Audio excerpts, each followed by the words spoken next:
If I'm being honest, I thought I was going to drop Drakengard 3. Even though I love RPGs, this was far from the kind of RPG I'd usually enjoy. In fact, it had almost everything that would normally make me quit. Linear gameplay, repetitive enemy types, and fourth wall breaks that, even though I appreciate now, at the time felt completely out of place. Well, your little disciple won't be taking your abuse anymore!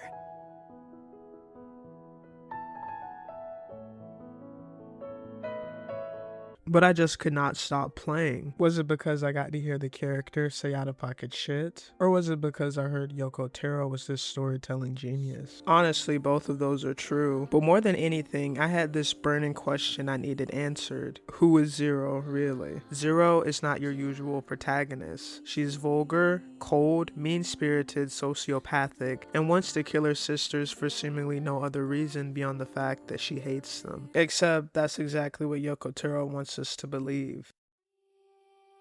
The first branch of the game is Zero reinforcing those earlier impressions. She manipulates two by pretending to have multiple personalities. Three's in the land of forests, and two's in the land of sands. They're both... Thanks for the info. I can't believe you fell for that bullshit! And cuts down several hundreds of people without much thought. But the ending of Branch A had an emotional payoff that made me realize there's more to Zero than what I first thought. She shows immense grief when Mikhail is killed, and as we go through branches B and C, yes, Zero is doing these awful and unspeakable things, but her cold facade is slowly fading and we begin to see a different side of Zero. In Branch D, the veil is lifted and we finally learn the reason for Zero's secrecy. We learn the flower's true power, the origin of her sisters, and why she kept her true motive for hunting them down a secret from her allies.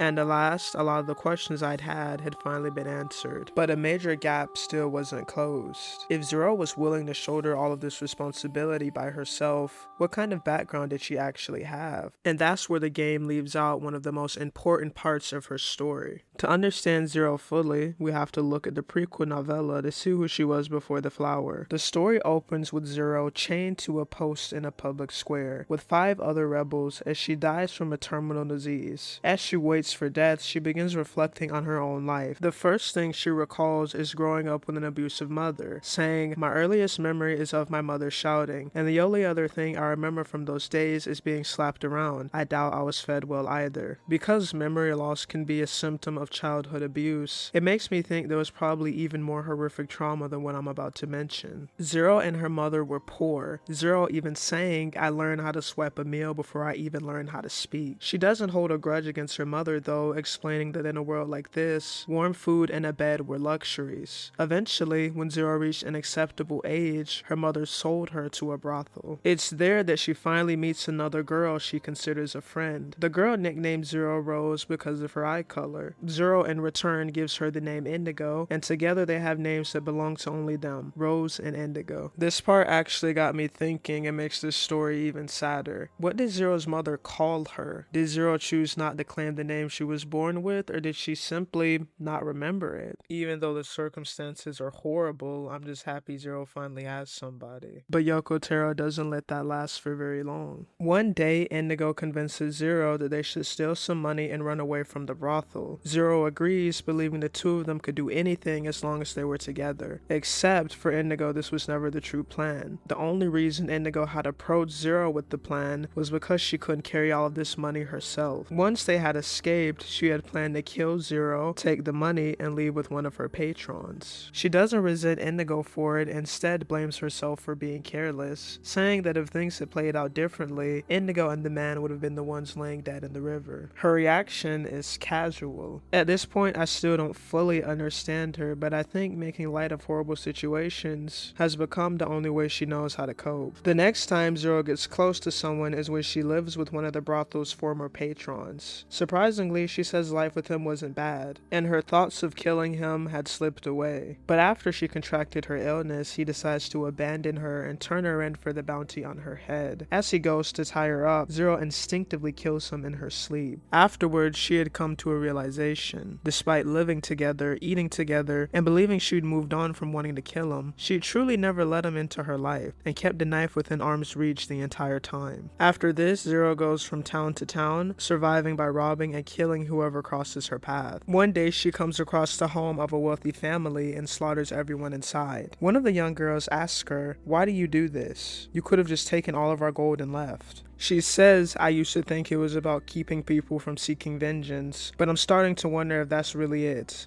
Why do I do it?" She ponders for a moment and settles on the only explanation she can come up with. Maybe I kill to find out why I kill. The disease continues to consume her body until she's too weak to fight off those pursuing her. She's captured, beaten, and chained to a public square, and just like that, we're back where this story started. Chained next to Zero is a rebel girl who had been tortured so brutally that she couldn't see anymore. Hearing Zero cough, she quietly asks, "Who are you?" Zero replies, "I don't have a name. I don't have anything. No coin, no house, no family, or friends or lover. Nothing at all. I give nothing new depths. All I have is this life, which is about to blink out with everything else. I wound up with zero. Jack shit." She hangs there, coughing up blood, slowly succumbing to her disease. Her hatred for the world reaches its peak. Zero starts cursing herself. All of a sudden, a rose-colored flower blooms in front of her. As she's drifting in and out of consciousness, she mistakes it for one of the flowers to bloom in paradise. But instead of feeling fear, she's completely captivated by it. "No one has ever given me a flower, and I've never longed for one. But this flower, I love it. My life may have been wasted, but this was not such a terrible final thing to behold." The flower petals grew larger, and Zero greeted the flower with a quiet smile. The flower binds to her, turning her into the walking corpse that she is. This moment absolutely shattered me. Earlier, I was wondering what Zero's real name had been, but before that, I had never questioned it. I assumed it was just part of the numbering system alongside 1 through 5. But knowing what I know now, Zero has an entirely different meaning. She had been left with nothing, and after spending her entire life being abused, betrayed, sold, and forced to survive, the first thing she can ever say she loves is something she sees just moments before death, and it's going to be the very thing that destroys her. This story is cruel, and this is honestly one of the most deeply tragic and lonely stories I've ever read. Knowing this background makes Zero's character hit even harder. I mean, I spent a majority of the game thinking that these intoners were these prestigious women that never had to struggle a day in their lives. Survival came at the cost of doing terrible things. Morality not really being an option when every day is about making it to the next one. But even after learning all of this, I still had another question.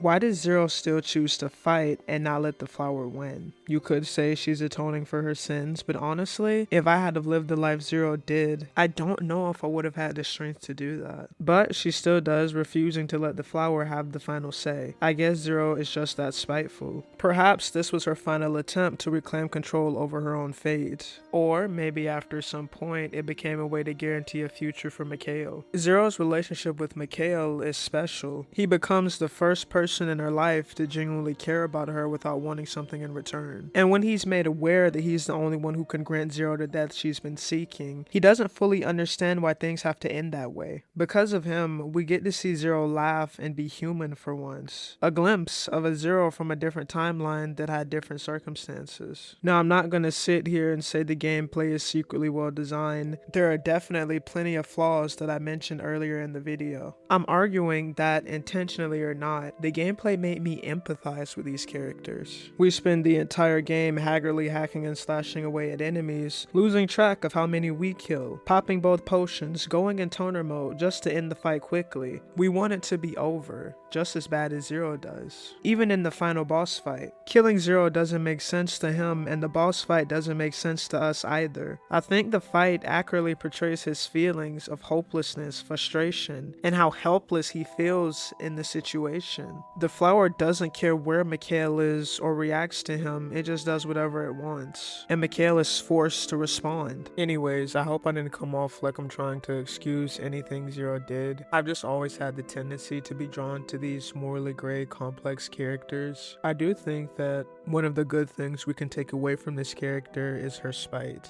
Instead of letting the flower use her to end the world, Zero basically says, "Hey, kiss my ass." And I think there's something genuinely inspiring about that. The refusal to let the thing that is breaking you have the final say. Anyways, thank you all so much for watching. I don't usually do these character analysis sort of videos, but But after playing this game, this is probably one of my favorite characters now, and I'm excited to consume more of Yoko Taro's work.